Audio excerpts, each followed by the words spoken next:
Saludos.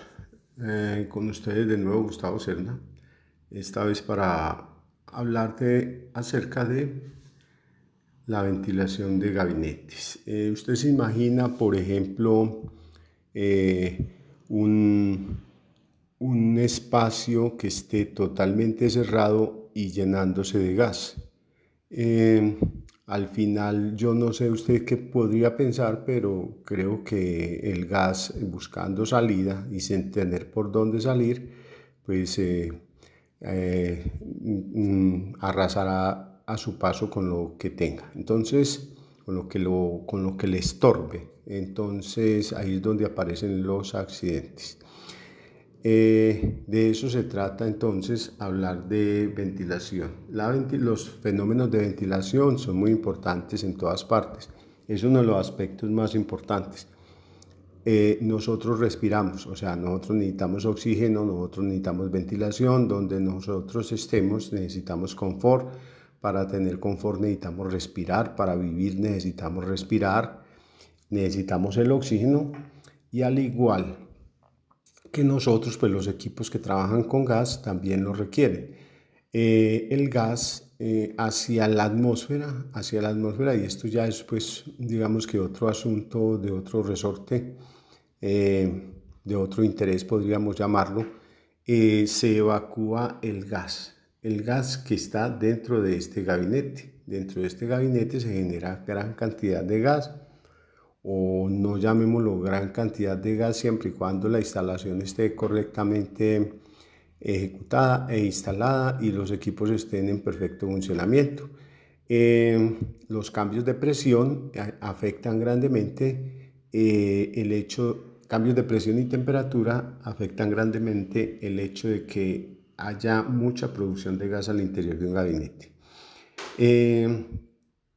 Hay según la normativa, la norma NTC 2505 habla de este tema.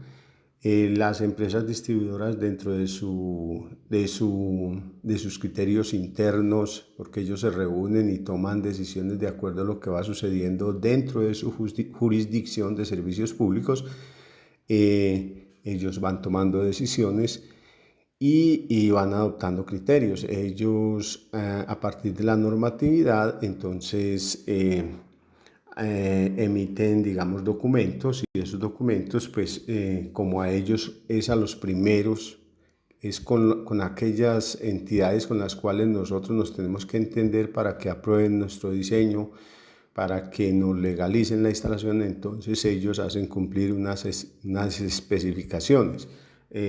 Aquí al final de este video vas a encontrar en la descarga de un documento, puedes analizar el documento y también lo puedes descargar acerca de las especificaciones de una empresa distribuidora, EPM básicamente. Muy bien, pero ¿por qué? Bueno, entonces la norma NTC 2505 establece un área de ventilación, o sea, entrada de aire, aberturas para la entrada de aire, para que haya una buena ventilación y un buen funcionamiento de los equipos que están allí y se diluya, digamos, la concentración de aire, ese aire escape hacia la atmósfera y se disminuyan los riesgos. Ahora la pregunta sería, ¿pero por qué se produce gas aquí? ¿Por qué hay gas ahí? ¿Por qué se puede acumular gas ahí? Bien. Entonces observemos un centro de medición. El centro de medición, pues aquí tenemos varios centros de medición. Aquí están los orificios. Observemos que los orificios que tengo aquí, la cantidad de orificios es diferente a esta cantidad, pero debe corresponder a un valor límite, o sea, debe estar por encima de un valor límite para garantizar la entrada de aire. Esa entrada de aire se calcula pues de acuerdo con la norma NTC 25, como vamos a ver el ejemplo ahorita apenas expliquemos y justifiquemos aquí la entrada de gas, la presencia de gas. Resulta que cuando está funcionando el centro de medición, esto es lo que está dentro de este gabinete, encontramos pues una válvula, encontramos por aquí una universal, por aquí encontramos este señor que es un regulador. Este podríamos llamar nosotros que es el alma de la instalación. ¿Por qué? Porque este señor, este equipito que tenemos aquí, recibe una presión que viene aquí, que es la que tiene la empresa distribuidora en su sistema de distribución, o sea, de la puerta para afuera, en las calles. Hay una presión diferente a la que está después del medidor.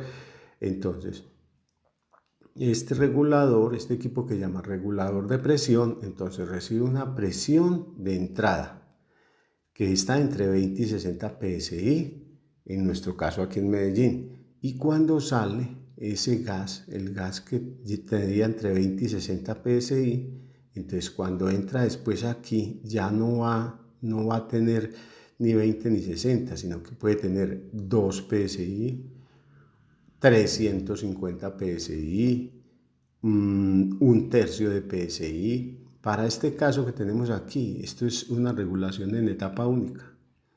Entonces, siempre que encontramos nada más un regulador afuera y adentro no hay nada, estilo una vivienda, entonces nosotros decimos que es regulación en etapa única. Decir que es regulación en etapa única quiere decir que hay un solo regulador de presión. Entonces, aquí nos entraron de 20 a 60 psi, puede ser esta presión que nos entra, valga la pena decirlo, en la redundancia, es una presión variable.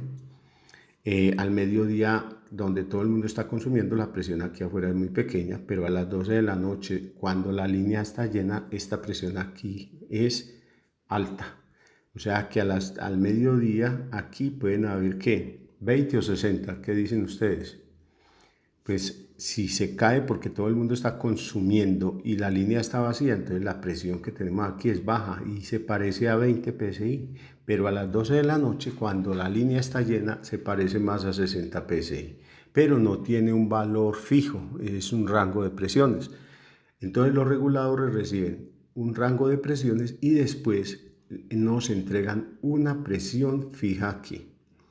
Esa es una presión de salida, algunos la llaman presión de seteo. Entonces, aquí nos entregan, por ejemplo, para gas natural, nos entregan un tercio de PSI, o sea, 23 milibares. Usted debe recordar que un PSI son más o menos 70 milibares, son 69 y pico. Entonces, como los equipos que están adentro en la vivienda, llámese la cocina, el horno, el calentador, trabajan entre 18 y 23 milibares, entonces este regulador nos entrega 23. Pero ¿qué pasa? Cuando hay excesos de presión, cuando hay variaciones en el consumo, este señor para realizar su trabajo, entonces tiene en su interior grandes cantidades de gas y él no puede entregarlo todo aquí. Entonces, ¿qué tiene que hacer? Tiene que ventear.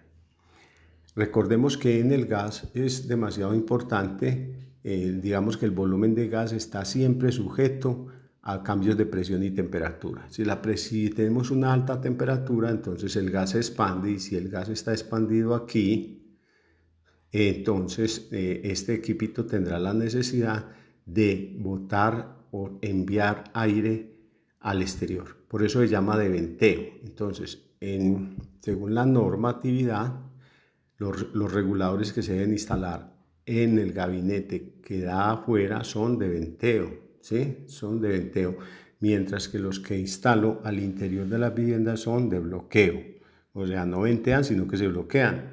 Usted se imagina un regulador de estos instalado adentro en su cocina y cuando hayan cambios en el consumo y en la temperatura que empiecen a ventilar gas dentro de su vivienda, es como tener una fuga. Por eso los reguladores deben ser de venteo, los que se colocan aquí. Entonces, ese gas, exceso de gas que se genera, entonces debe escapar ¿por dónde? Debe escapar por las aberturas. Por las aberturas que tiene el gabinete. Ahora, aquí también te presento, digamos, otro centro de medición que trae exactamente lo mismo. Aquí tengo un pequeño dibujo, un esquemita de lo que es un centro de medición. Aprovecho para decirte que es una válvula, ¿cierto? Tenemos aquí una válvula, tenemos una universal, tenemos aquí un regulador de presión, una serie de accesorios que permiten conectarnos al medidor de diafragma y la salida. Muy bien, entonces, ¿a qué presión debe entrar el gas adentro de la vivienda? Pues si es gas natural, entre 18 y 23 milibares. Debe salir de aquí a 23 y se va y arranca el camino hacia la cocina. Cuando llega al calentador, ya no va a tener 23 porque se gastó parte de la presión en el camino. Puede estar entre 18 y 23, más nunca podrá estar menor de 18. Bien, pero ¿de qué tamaño establece la norma que sean que sean estos orificios? Entonces, para eso, aquí hay un ejercicio para un gabinete de estos. Entonces, tenemos que tener en cuenta que las dimensiones de este gabinete. Entonces, este gabinete mide de alto 40, de ancho 40 y de fondo 16. En el documento que vas a analizar, del cual al final de este video está el enlace, le pulsas ahí y te lleva ya para que analices el documento y lo puedes descargar, aparecen las especificaciones, aparecen distancias, en fin, aparecen esquemas mostrando qué dice la empresa distribuidora específicamente acerca de esto. La norma que dice, la norma NTC 2505, que es la norma que se llama aspectos constructivos para diseñar, construir y ensayar instalaciones, básicamente eso es lo que dice la norma, dice, tenga en cuenta las dimensiones, si la parte, y tenga en cuenta esta partecita de arriba que se llama el área en planta de ese gabinete. ¿Cuánto mide? Es la primera pregunta. Entonces, el área en planta del gabinete debe medir entonces lo que da 16 por 40. 16 centímetros por 40 a 640. ¿640 qué? Si estoy multiplicando 16 centímetros por 40 centímetros, entonces tengo 640 centímetros cuadrados.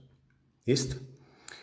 Me dice que el área en centímetros cuadrados, aquí la tengo 640, esa área la debo llevar a metros, ¿cierto? La debo llevar a metros cuadrados, o sea, recordemos que un metro son 100 centímetros. Recordemos, un metro son 100 centímetros.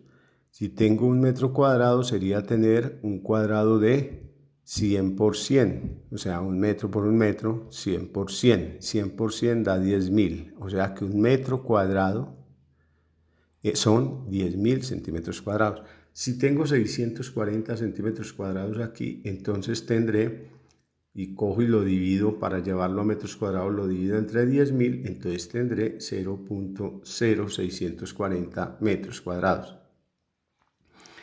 Me dice que el área en centímetros cuadrados debe ser mayor, esto que está en blanquito aquí es lo que me dice esta norma.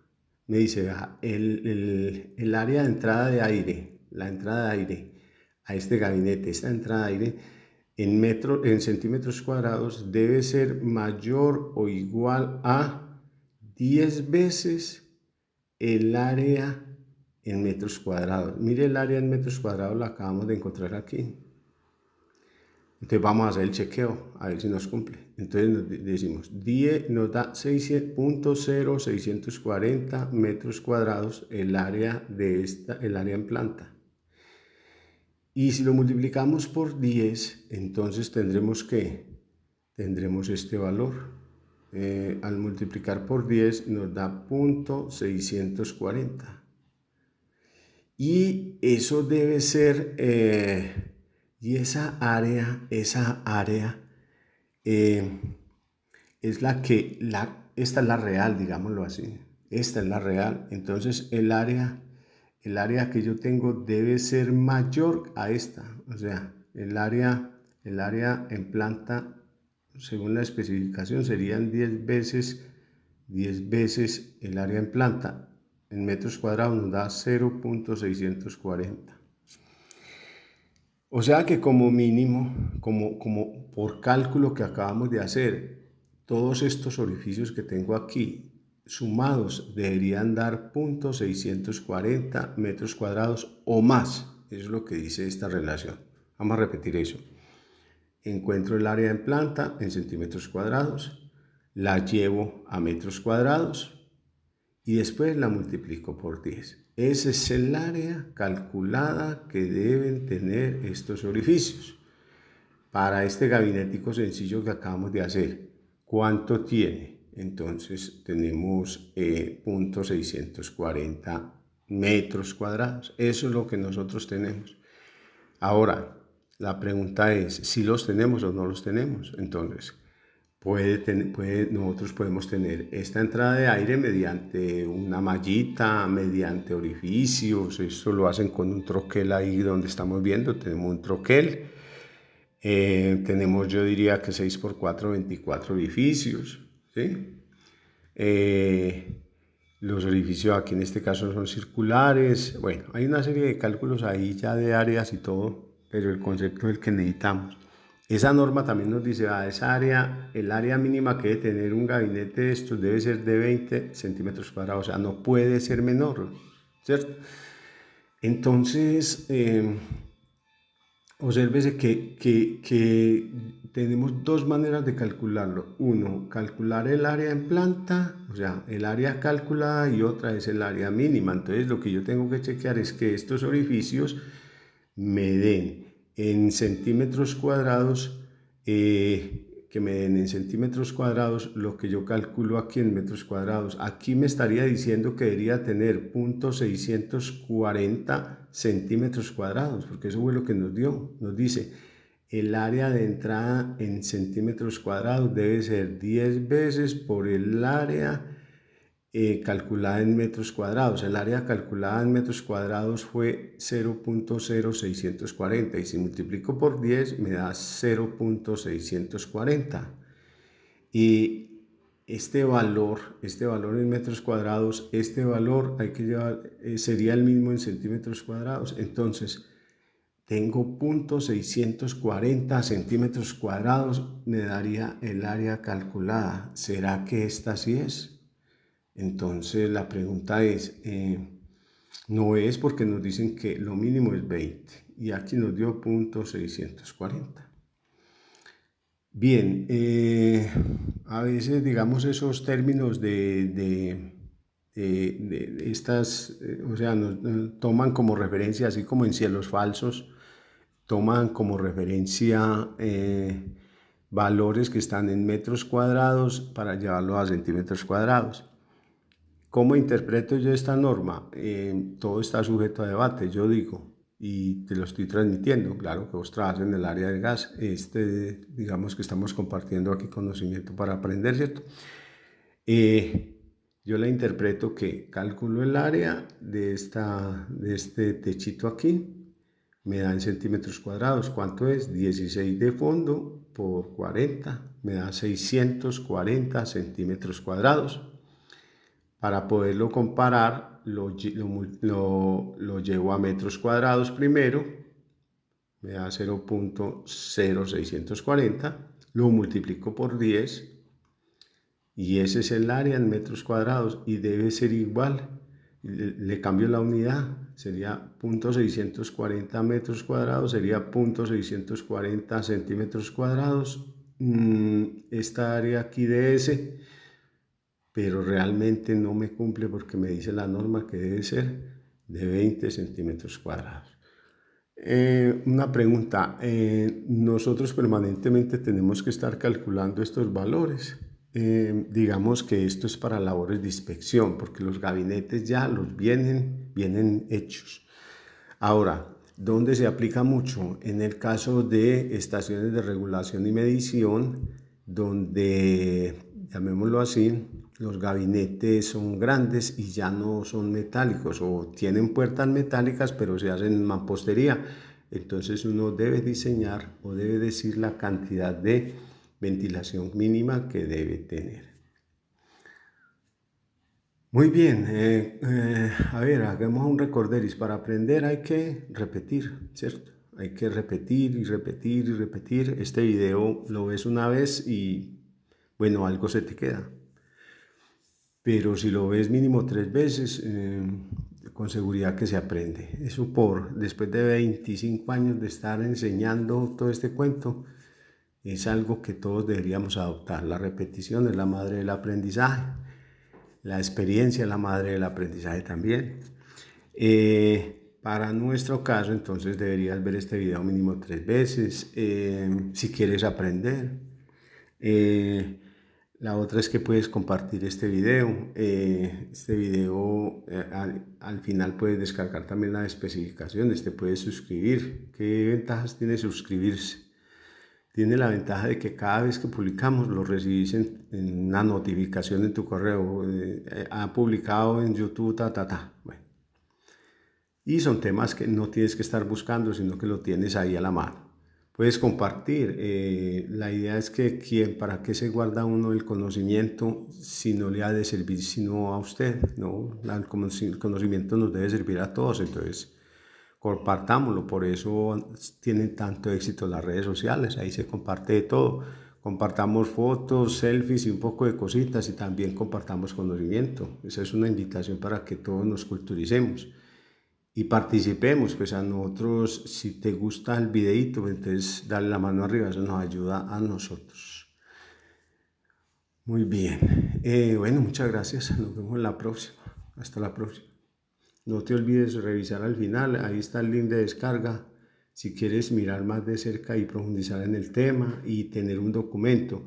Bueno, me olvidaba decir, muy importante, tener todo esto. Esto que yo tengo aquí son todas bases para a la hora de cuando me están revisando mi trabajo, no me lo rechazan. Es decir, no puedo recibirle ni legalizarle esa instalación porque no cumple la ventilación. Entonces, señor inspector, cuénteme en qué parte de la norma dice o en qué norma dice. Entonces, te vas, puedes consultar aquí, puedes hacer este cálculo, y con esto y haciendo referencia a la norma, entonces vos podés argumentar tu trabajo. Argumentar nuestro trabajo nos ayuda a todos a qué. A nosotros nos ayuda a no perder plata, porque ir varias veces a hacer un cambio injustificado de algo es lo que hace que nosotros perdamos realmente dinero los que instalamos redes de gas. Muy bien, hasta la próxima.